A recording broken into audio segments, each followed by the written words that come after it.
और वैसे भी ये आखिरी टॉपिक है एंटी टेस्ट के हवाले, ये जो एमडीकेट का सिलेबस है इसके हवाले से।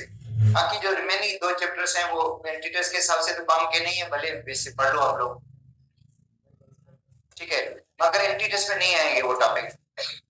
एंटी टेस्ट के अंदर वो सिलेबस के अंदर शामिल नहीं है। उसमें भी जो चीजें जरूरी होंगी जैसे पॉलीमराइजेशन है, जो पॉलीमर्स के डिफरेंट है ना, वो आपको मैं पढ़ा दूंगा, ठीक है।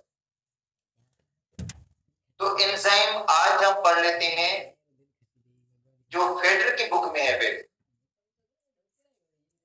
बेटा जो फेडर की बुक में एंजाइम के बारे में है ना, वो आज हम पढ़ लेते हैं। देखो फेडर की बुक वाला क्या कहता है एंजाइम के बारे में।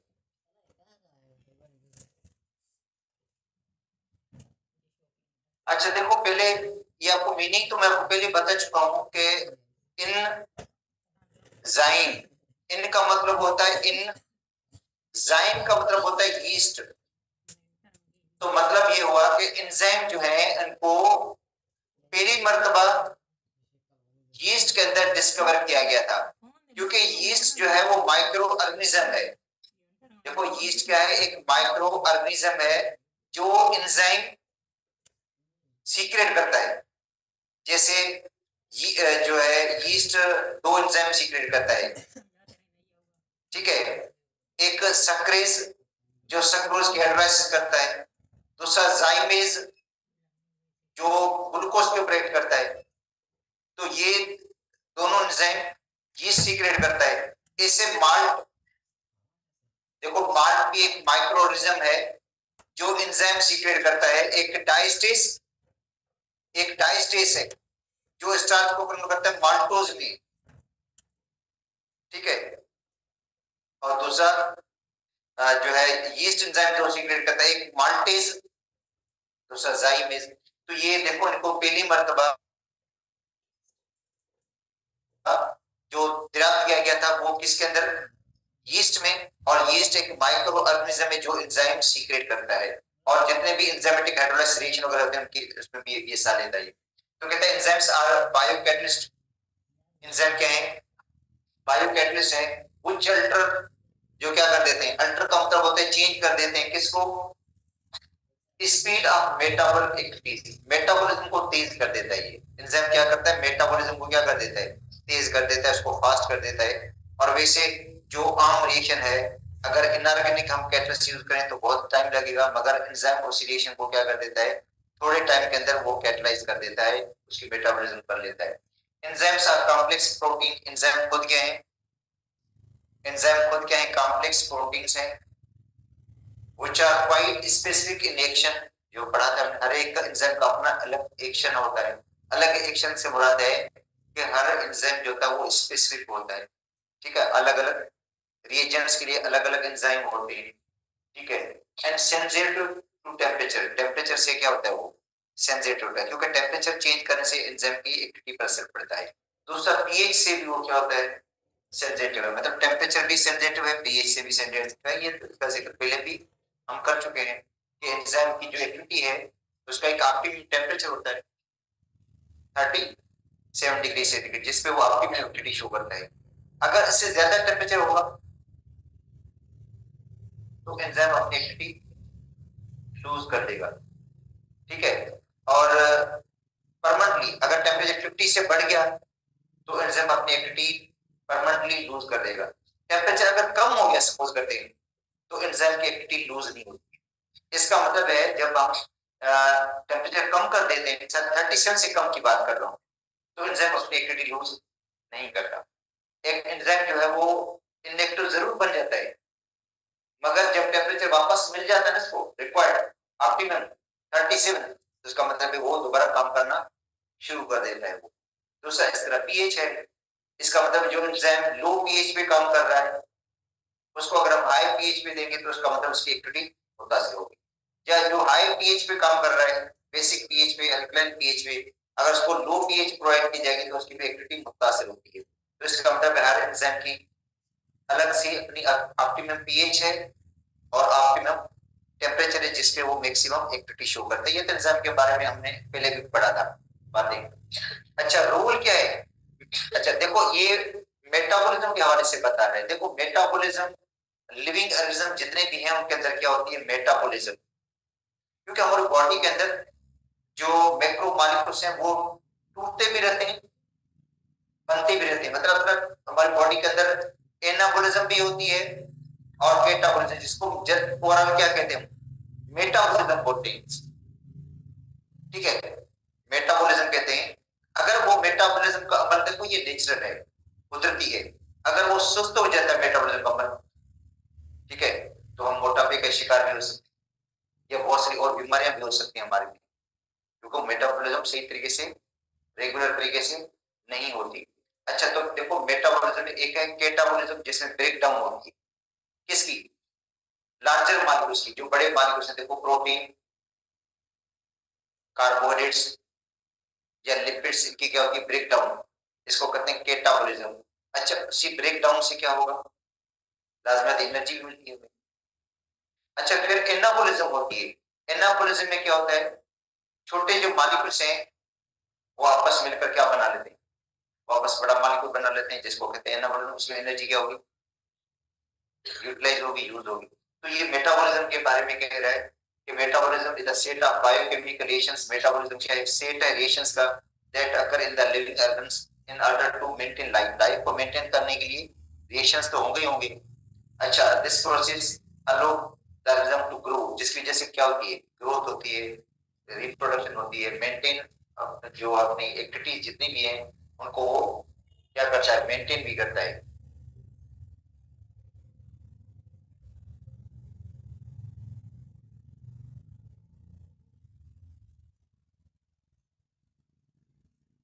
स्ट्रक्चर को मेंटेन भी करता है।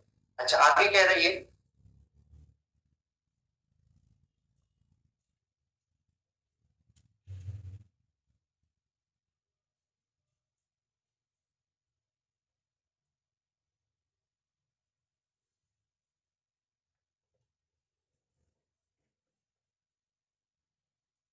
ठीक है,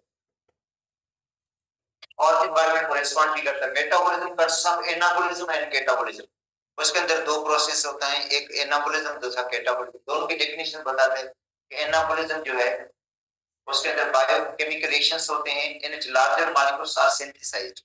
बड़े मॉलिक्यूल सिंथेसाइज होते हैं। जैसे सपोज करते हैं हमारे बॉडी के अंदर प्रोटीन सिंथेसाइज होती है, मतलब प्रोटीन की ब्रेकडाउन भी होती है।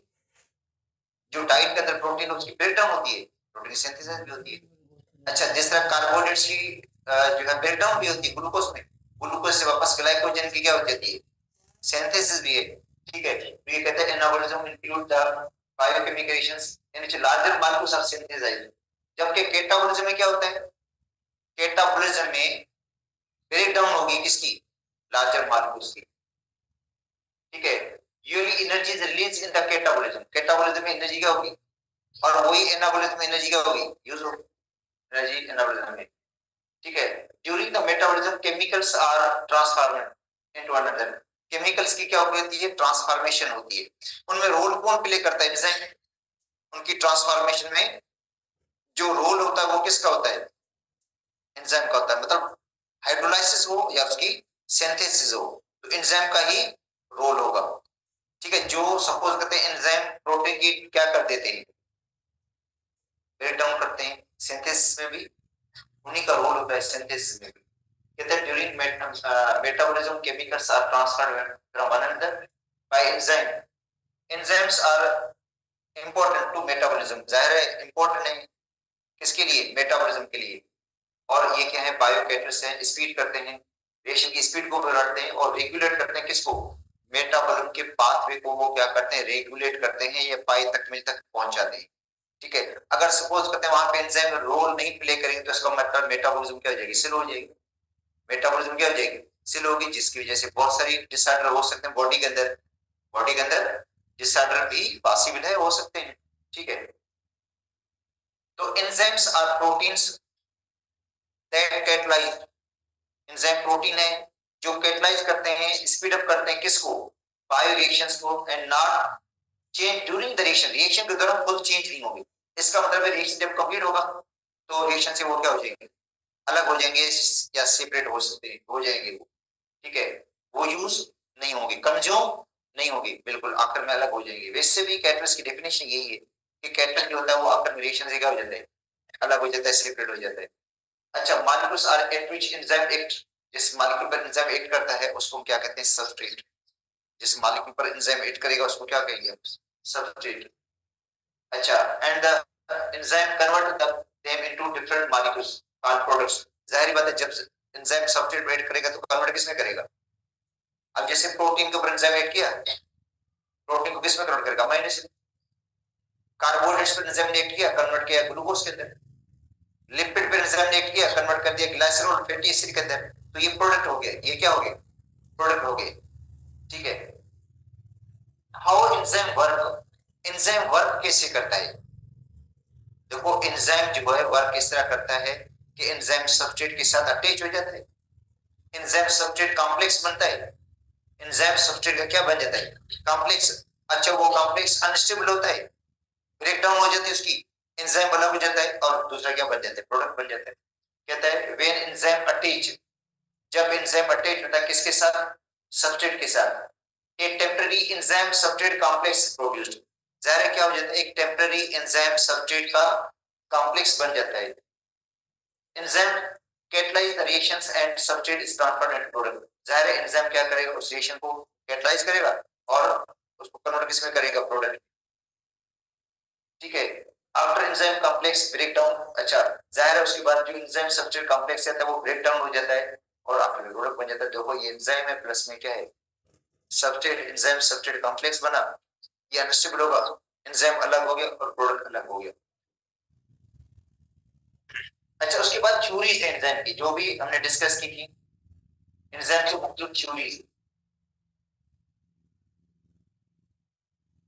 ठीक है, एंजाइम की मुख्तलिफ थ्योरीज है, ये देखो।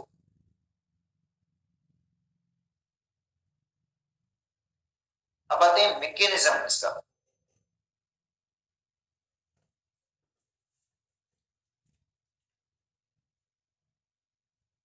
कहते हैं in order to explain the mechanism of enzyme, German chemist था इमेल फिशर, इसने 1894 के अंदर एक मॉडल दिया था कि लॉक मॉडल। कहते हैं जैसे लॉक होता है उसके अंदर वो खुलता है स्पेशल की से, मतलब हर जो ताला है उसकी अलग से चाबी होती है, पर उन जैसे बिल्कुल ताले हों मगर उनकी चाबी क्या होगी, अलग अलग होगी, क्योंकि वो स्पेसिफिक है, वो क्या है। तो ये कहता है एंजाइम भी इस तरह रिजिड होता है, एंजाइम भी क्या है, रिजिड होता है, और सबस्ट्रेट भी क्या होता है, रिजिड होता है। और वो जो सबस्ट्रेट है वो एंजाइम के अंदर क्या हो जाता है, फिट हो जाता है, जैसे जो की है वो ताले के अंदर फिट हो जाती है। ये इसका लिया था की लॉक मॉडल की। अच्छा, तो इससे तो ये तो कंफर्म है भाई, एक चीज तो इसमें वाजे है कि एंजाइम स्पेसिफिक है, ये तो बात है, इसमें कोई गलत बात नहीं कि एंजाइम स्पेसिफिक नहीं होते, एंजाइम स्पेसिफिक है, जैसे हर ताले के लिए अलग चाबी होती है। मगर दूसरी जो बात उसने की थी एंजाइम रिजिड होते हैं, एंजाइम क्या होते हैं, रिजिड होते हैं, वो एक्चुअली बात सही नहीं है। बाकी एंजाइम स्पेसिफिक है, वो पता चल जाता है की और लॉग मॉडल से, ये बात सही है इसकी। तो ये कह रहा है according to this model both enzyme and substrate possess specific shape, enzyme की और सबस्ट्रेट की एक स्पेसिफिक शेप होती है that fit exactly into one another, जो एग्जैक्टली क्या हो जाता है, एक दूसरे में फिट हो जाते हैं।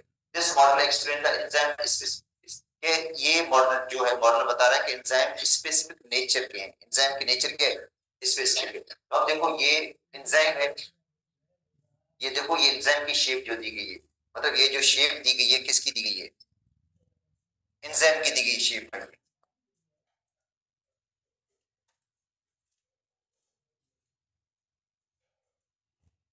और ये जो दूसरी शेप है किसकी है,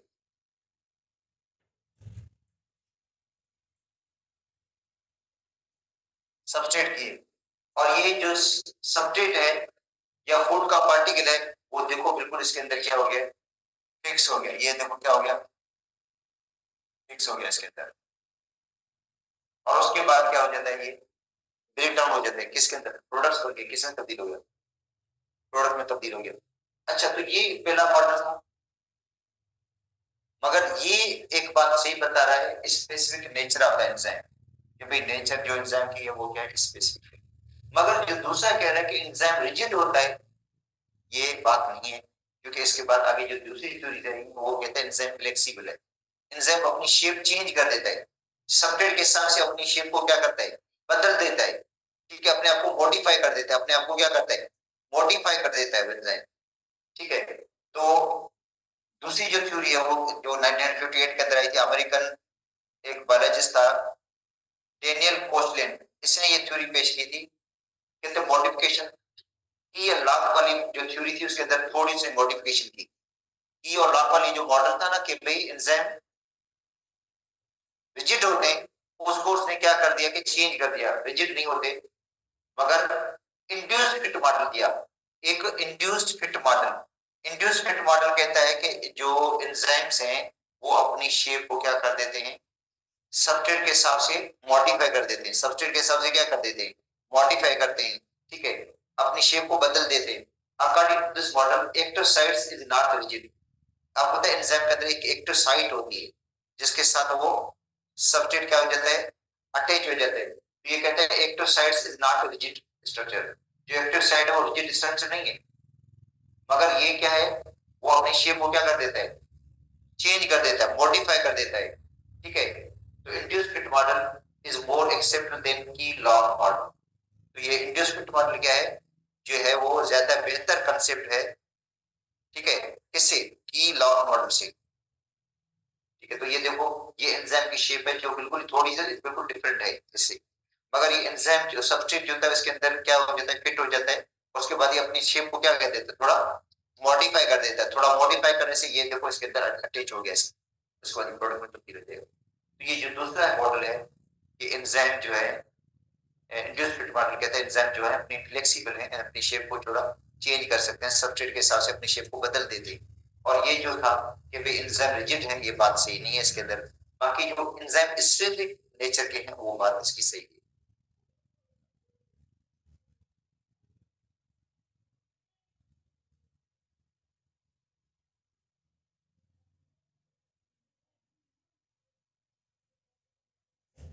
अच्छा अब आते हैं factors which effect enzyme activity. देखो ये ग्राफ है, factors which effect enzyme activity, इनका भी जिक्र हमने पहले किया था कि कौन से फैक्टर्स हैं जो एंजाइम की एक्टिविटी को क्या करते हैं, इफेक्ट कर देते हैं। उनमें देखो टेम्परेचर इफेक्ट करता है,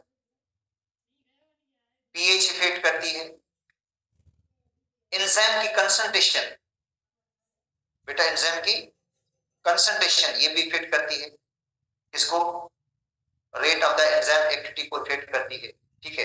ये चीजें जो इसके अलावा जो डिफरेंट आयंस वगैरह होते हैं वो भी एंजाइम की एक्टिविटी को क्या करते हैं, इफेक्ट करते हैं, ठीक है। जो डिफरेंट आयंस होते हैं वो में भी उसको एंजाइम को एक्टिवेट भी कर सकते हैं, डीएक्टिवेट भी कर सकते हैं। तो मुख्तलिफ जो फैक्टर्स हैं जो एंजाइम की एक्टिविटी को इफेक्ट करते हैं, कहता है enzymes are very sensitive, enzyme बहुत ज्यादा सेंसिटिव है किस एनवायरनमेंट से, एनवायरनमेंट से क्या होते हैं, सेंसिटिव होते हैं, इन विच दे वर्क, जिस एनवायरनमेंट में वो काम करते हैं, जिस एनवायरनमेंट में बंदा काम करता है उस हिसाब से वो उसका असर जरूर पड़ता है, उस पर एनवायरनमेंट का असर पड़ता है।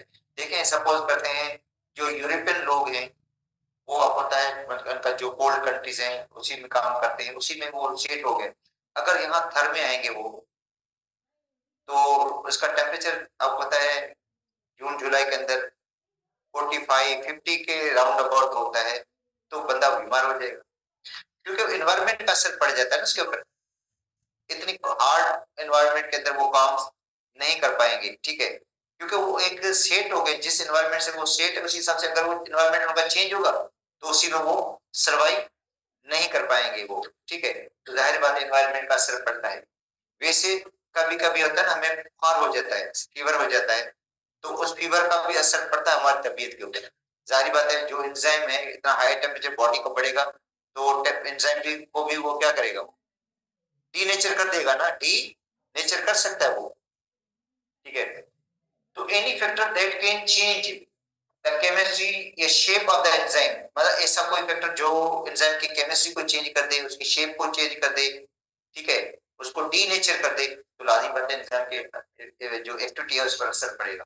सम of the factors that affect the rate of enzyme action which are discuss. देखो इसमें टेम्परेचर है। टेम्परेचर देखिए, टेम्परेचर ये होता है कि अगर टेम्परेचर लो है तो भी एंजाइम की एक्टिविटी कम होगी। टेम्परेचर बहुत हाई हो गया तो भी एंजाइम की एक्टिविटी पर असर पड़ेगा, वो डीनेचर हो जाएगा। ठीक है, तो इसका मतलब है एंजाइम के लिए एक ऑप्टिमम टेम्परेचर होता है जिसपे उसकी एक्टिविटी होती है, मैक्सिमम होती है, जो है 37 डिग्री सेंटीग्रेड। कितना? जो हमारा बॉडी का नॉर्मल टेम्परेचर है, जो हमारी बॉडी का नॉर्मल टेम्परेचर है। ठीक है, increase in the temperature speed of the rate of enzyme activity. Temperature increase करने से एंजाइम की एक्टिविटी का असर रेट बढ़ जाता है। ठीक है, but only a point every enzyme works as its maximum rate. मतलब हर एंजाइम जो है वो एक मैक्सिमम वर्क करता है या मैक्सिमम एक्टिविटी शो करता है एक पॉइंट टेम्परेचर पे। ठीक है, स्पेसिफिक टेम्परेचर पे, उसको हम कहते हैं ऑप्टिमम टेम्परेचर, जिसको क्या कहते हैं? Optimum temperature. देखो ये ऑप्टिमम टेम्परेचर, ये एंजाइम की एक्टिविटी, देखो टेम्परेचर बढ़ रहा है तो एंजाइम की एक्टिविटी बढ़ रही है, बढ़ रही है, बढ़ रही है, और यहाँ पे पहुंचने के बाद ऑप्टिमम हो गया, मैक्सिमम हो गया। ये कितना टेम्परेचर है? देखो राउंड अबाउट 37 या 40 के करीब, राउंड अबाउट क्या है 37 या 40 के करीब है, जिसमें एंजाइम की एक्टिविटी क्या होगी? मैक्सिमम होगी। अच्छा, टेम्परेचर बढ़ने लगा तो एंजाइम की एक्टिविटी दोबारा कम होने लगी। टेम्परेचर बढ़ रहा है, अब देखो ये 0 है, यहाँ पे 10 है, यहाँ पे 20 है, यहाँ पे 30 है, यहाँ पे क्या है 40 है, यहाँ पे 50 है, यहाँ पे 60 है, तो एंजाइम की एक्टिविटी दोबारा कम होने लगे, तो दोबारा क्या हो गई? डिक्रीज होने लगे एंजाइम की एक्टिविटी। तो इसका मतलब ये हुआ कि टेम्परेचर बढ़ने से एंजाइम की एक्टिविटी बढ़ती है। अगर टेम्परेचर 0 है, टेम्परेचर बढ़ेगा तो एंजाइम की एक्टिविटी बढ़ेगी। 37 या अराउंड 40 मैक्सिमम, दोबारा क्या होगी? कम होगी एंजाइम की एक्टिविटी। और ऑप्टिमम टेम्परेचर यही होगा, इसका लिखा है ना, क्लोजेस्ट टू 37 डिग्री सेंटीग्रेड। 37 के करीब जो है मैक्सिमम एक्टिविटी शो करेगा। तो animal enzyme has optimum temperature 37, और प्लांट का जो एंजाइम्स हैं उनका टेम्परेचर होता है 60 डिग्री सेंटीग्रेड। तो एनिमल जो है, एनिमल्स जो है उनका ऑप्टिमम टेम्परेचर कितना है? 37, और प्लांट का कितना है? 67। तो ये तो हम पहले भी जिक्र करते रहे कि टेम्परेचर ऑप्टिमम यही है इसका।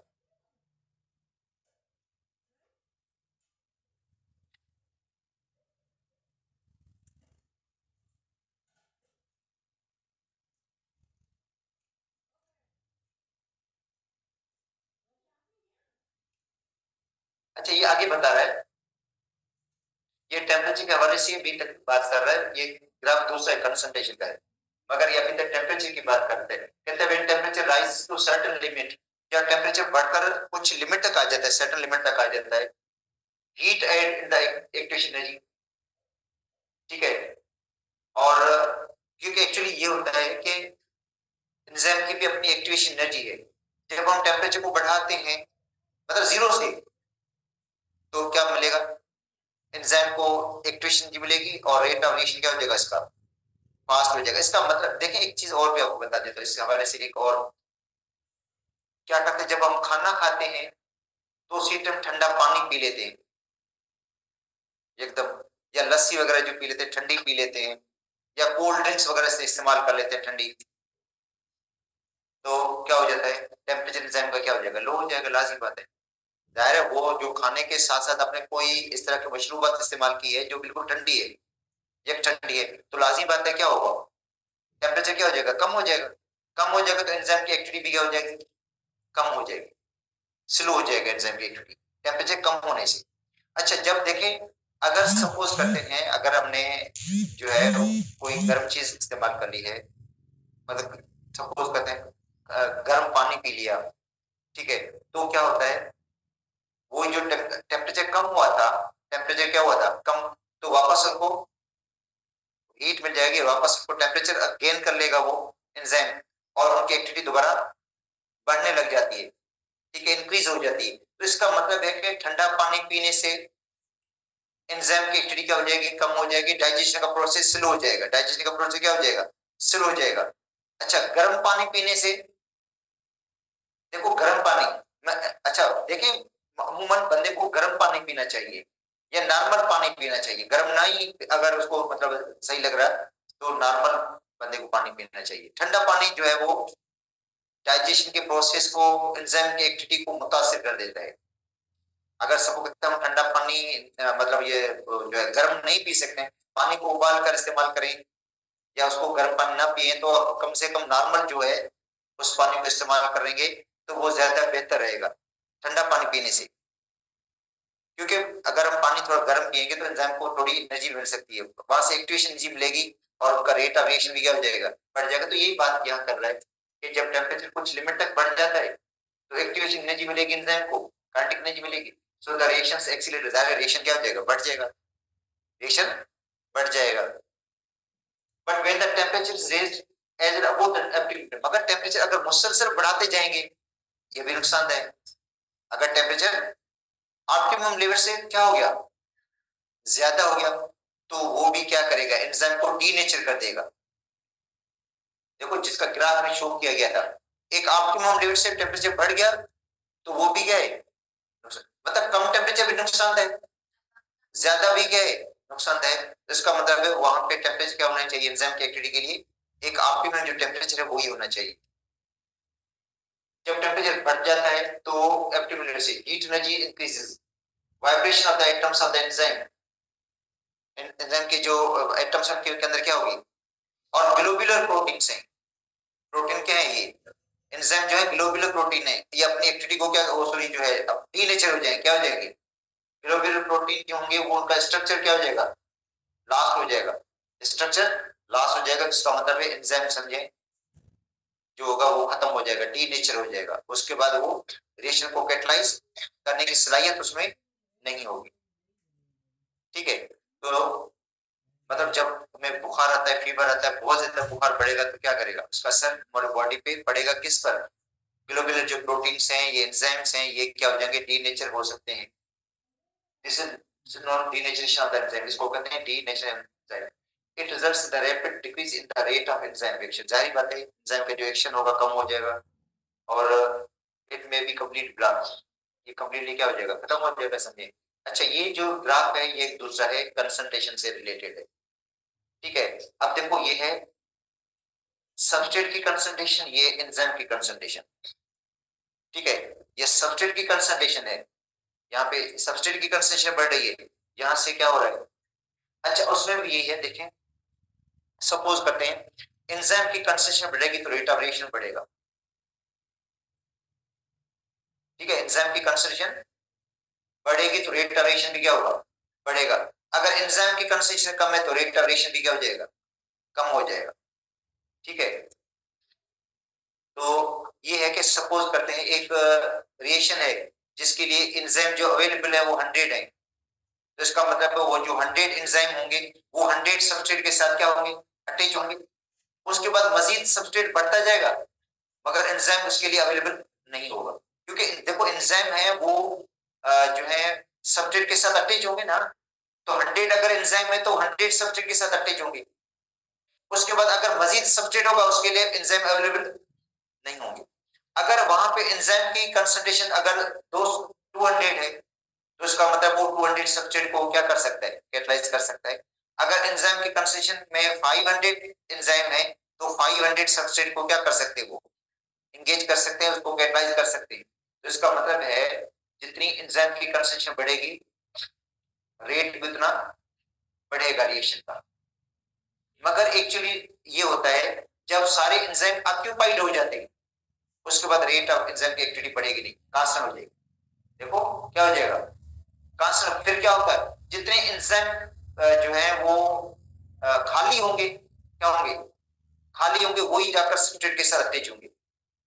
देखें अब देखो एंजाइम अटैच हो जाता है सबस्ट्रेट के साथ, पहला एंजाइम आया सबस्ट्रेट के साथ अटैच हुआ, दूसरा एंजाइम आया सबस्ट्रेट के साथ अटैच हुआ। अगर 1000 एंजाइम है 1000 सबस्ट्रेट के साथ वो क्या हो गए, उसके बाद जो सबस्ट्रेट होगा उसको तो एंजाइम मिलेगा नहीं जब तक वो पुराना एंजाइम जो है वो क्या हो जाए, डाइजेशन का प्रोसेस को कंप्लीट करके खाली हो जाए, क्या हो जाए, वेकेंट होगा ना। अगर सपोज कहते गाड़ी है ना, पहले पैसेंजर को लेकर जाती है मीरपुर बाजार, वहां से खाली होकर वापस आएगी तब दूसरे पैसेंजर को लेकर जाएगी ना। तब तक तो उनको इंतजार करना पड़ेगा, जो पैसेंजर होंगे वेट करना पड़ेगा। तो तब तक सब्सट्रेट के मालिक्यूल को इंतजार करना पड़ेगा जब तक वो एंजाइम फ्री नहीं हो जाते हैं। तो इसमें भी देखो एक ग्राफ बना हुआ है, ये सब्सट्रेट की कंसंट्रेशन है और ये एंजाइम की एक्टिविटी है, एंजाइम की। तो अब देखो शुरुआत में क्या हुआ, शुरुआत में क्या है, एंजाइम की एक्टिविटी बढ़ गई क्योंकि सारे एंजाइम खाली बैठे थे। हम जैसे खाना खाते हैं ना, एंजाइम इंतजार में बैठे होते हैं, जैसे खाना मतलब खाते हैं, एंजाइम उन पर जो है वो अटैक कर लेते हैं, ठीक है। अच्छा अगर हमने ज्यादा खाना खा लिया तो भी मसला होगा, क्योंकि भाई एंजाइम होंगे नहीं, इतने अवेलेबल नहीं होंगे जो उसने खाने को क्या करें, वो डाइजेस्ट करें, ठीक है।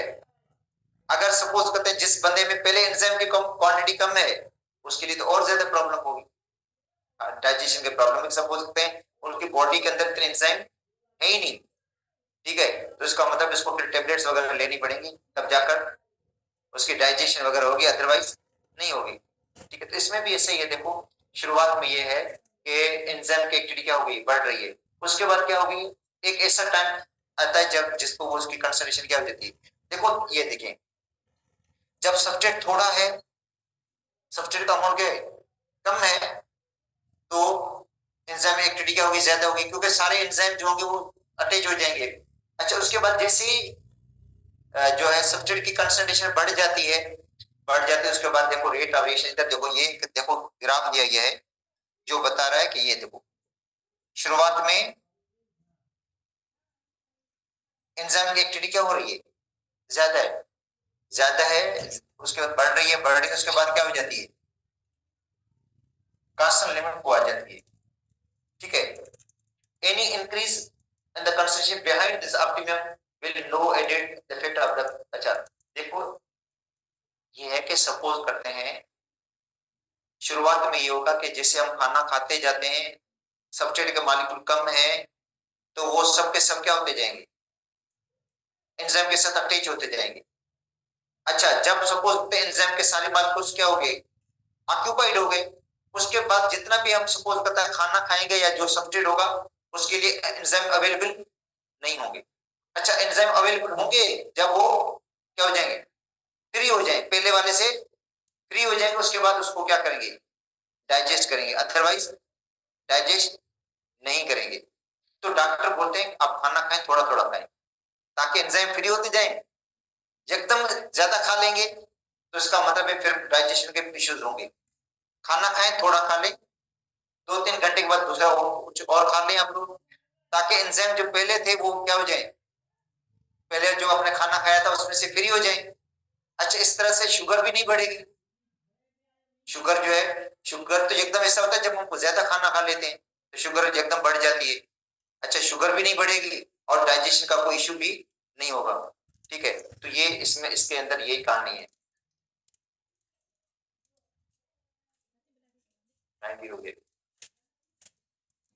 बाकी हम कल पढ़ लेंगे, बाकी जो रिमेनिंग है इसके अंदर बाकी जो कुछ फैक्टर्स है वो हम कल पढ़ लेंगे। और आपका सिलेबस भी यही है, आपका जो टेस्ट का सिलेबस है वो यही है, मतलब टॉपिक यही है, ये नहीं अब इससे पहले भी पढ़े थे। बाकी सारा सिंध की बुक से तैयारी करना, ये भले आप पंजाब की बुक से और फेडरल की बुक से, एक ही टॉपिक की तो है, दोनों बुक से पढ़ लेना। बाकी पेपर सारा यूएसटीबी से है, एक टॉपिक ये जो है ना वो इस बुक में नहीं है, ये आप फेडरल से बुक पढ़ो और पंजाब से पढ़ लेना।